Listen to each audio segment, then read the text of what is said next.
Hello, I'm Emily, and I'm going to be reading a story about Emmanuel, and it's a really great story about a kid with a dream. So a kid just like you might be, and I have somebody here with me. This is my son, Wesley, and he's going to help me read a few parts of this book. So we're going to do our best to get to where you can see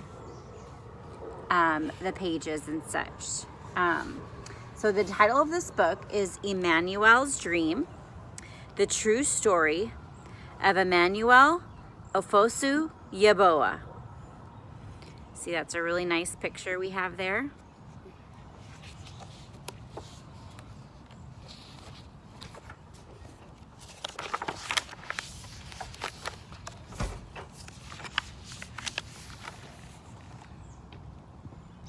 So we have a picture right here. This says, in Ghana, West Africa, a baby boy was born. 2 bright eyes blinked in the light. 2 healthy lungs let out a powerful cry.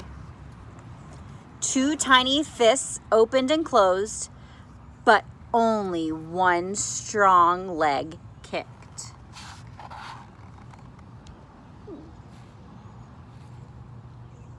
So there's the picture.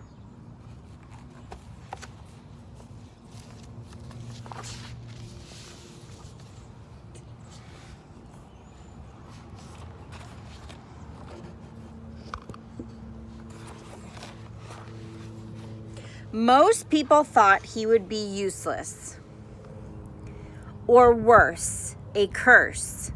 His father left, never to return. But his mother had faith.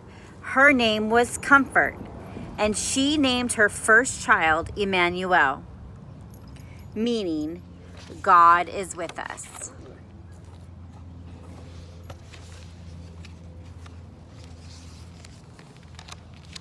you want to read this page, Wesley? As Emmanuel grew, Mama Comfort told him he could have anything, but he would have to go get it for himself. He learned to crawl and hop, to fetch water and climb coconut trees. He even shined shoes to earn money. See, she's telling him that if he wants anything, he's got to get it himself. And then he's doing those things, getting water, shining shoes.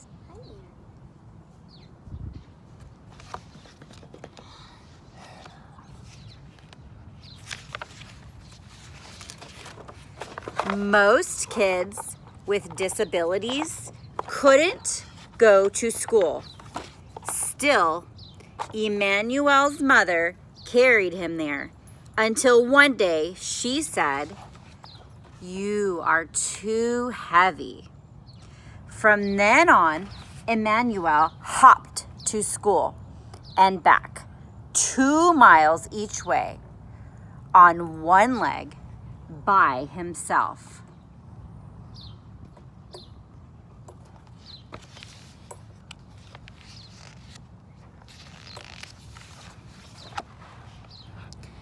You want to read this, please? At first, nobody would play with him, so Emmanuel saved his money and bought something none of his classmates had, a brand new soccer ball. Of course, he would share it if he could play too. Lunging and spinning in crutches as his grandmother has found for him, kicking the ball with his good left foot. Emmanuel learned the respect. So he got a soccer ball and he started to play soccer. Oh yeah, I did. Just like many of you may play soccer. He can play soccer, and he kicked it with his good foot. See, there's the picture.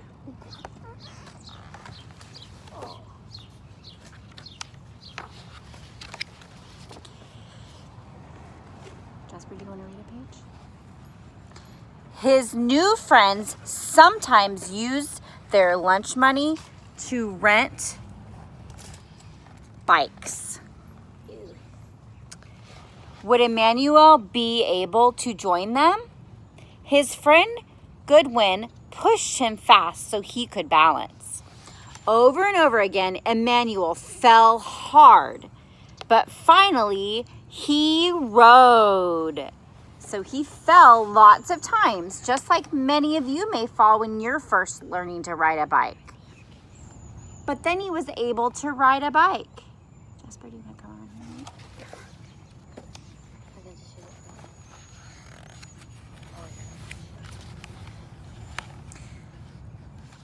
You can go ahead and read. Emmanuel arrived full of hope.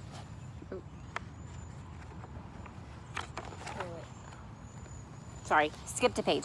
Okay, so when Emmanuel was 13, Mama Comfort got very sick. So his mom got sick. She could no longer sell vegetables at the market, and Emmanuel's sister and brother were too little to work. He would have to support them. Emmanuel would have to support his family. Against his mother's wishes, Emmanuel snuck out and boarded a midnight train to the bustling city of Accra, 150 miles away, very far away. He got on a train and went by himself to a big city. He didn't know it then, but it would be 2 years before he saw his family again. So he got on a train all by himself to help his family because his mom was very sick. But how does that exactly help? Well, let's see what it says. Because he has to work to help his family. Because here, if your mom and dad weren't able to work, we wouldn't have lots of money to pay for things. And so where he was, his dad wasn't there and his mom was sick and he was the oldest, so he had to help. Okay, so do you want to read this page, Wesley? Emmanuel arrived full of hope. There was so many people, but no one would hire him. So no one would hire him. That means he couldn't find a job. Shopkeepers and restaurant owners told him to go out and beg, like other disabled people did. Emmanuel refused. Finally, a food stand owner offered him a job and a place to live. When Emmanuel's Louder.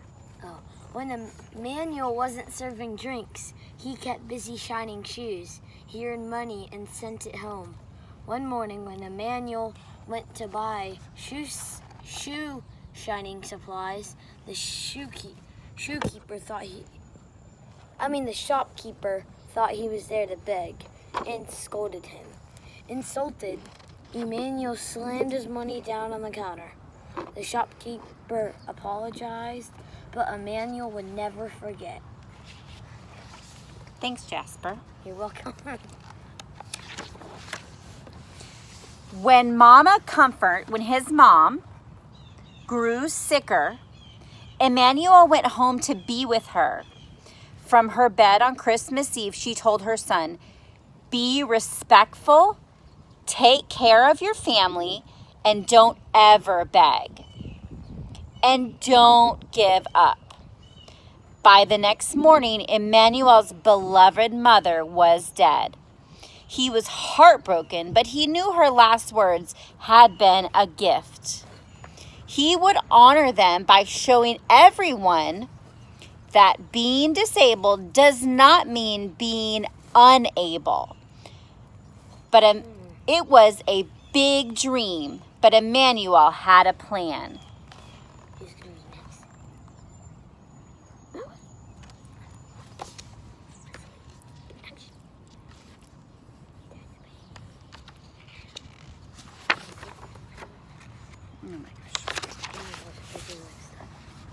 Go, Wesley. Emmanuel had a sharp mind, a bold heart, and one strong leg, and he needed was a bike. All he needed was a bike. At first, no one would help.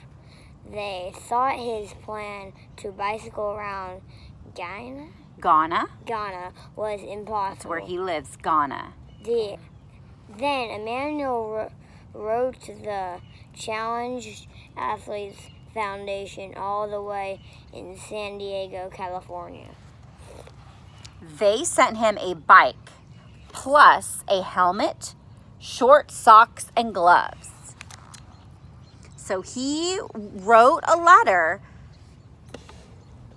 to ask for this bike because he knew it would help him be able to do things for his family. Because remember, his mom died and his dad wasn't there, but he still had a brother and sister. Okay, so Jasper's going to read. Down here, Jasper. Emmanuel started training for the long ride. He persuaded the king of his region to give him a royal blessing. He went door to door asking for additional support. Wow. Finally, he hired a taxi to follow him with drinking water, a camera, and his best friends. Then Emmanuel tied his right leg to the bike's frame, jammed his left foot into the flip-flop attached to the pedal, and rode. Look at that. So he's got a bike.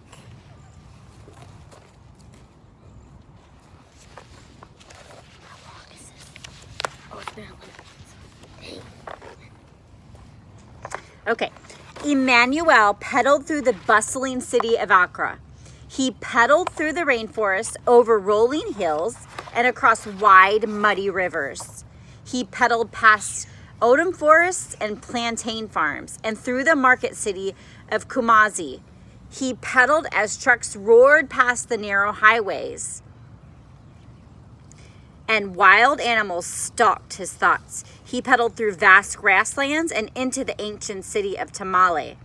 He rode up, down, across, and around his country on a shirt printed with the words, the Pozo, or the disabled person. So he rode all around his country.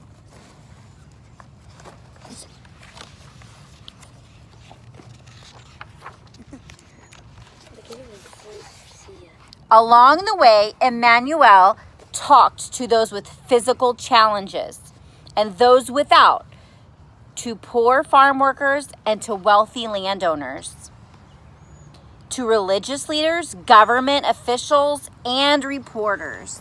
So he talked to everybody that he could. He wanted everyone to see him and his disability. He wanted everyone to hear him and his message. He wants everybody to see what he's doing.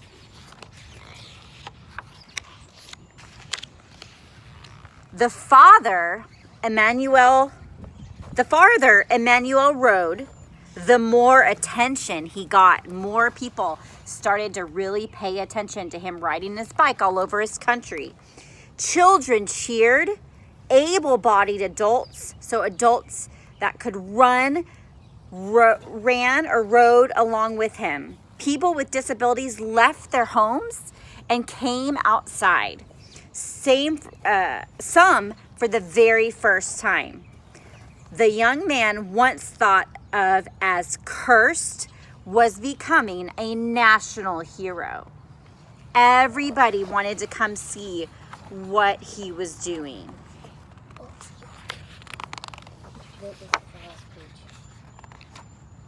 So there he is riding Riding his bike. So this is the book, Emmanuel's Dream. It's a true story of Emmanuel Ofosu Yeboah. And what we just read, you saw that he had a disability. He had something that other kids didn't have. And he was determined from what his mom told him that he could do anything. He rode a bike and rode across his country to bring attention to himself to help others that were like him. A powerful winning picture book. Thank you for listening. See you.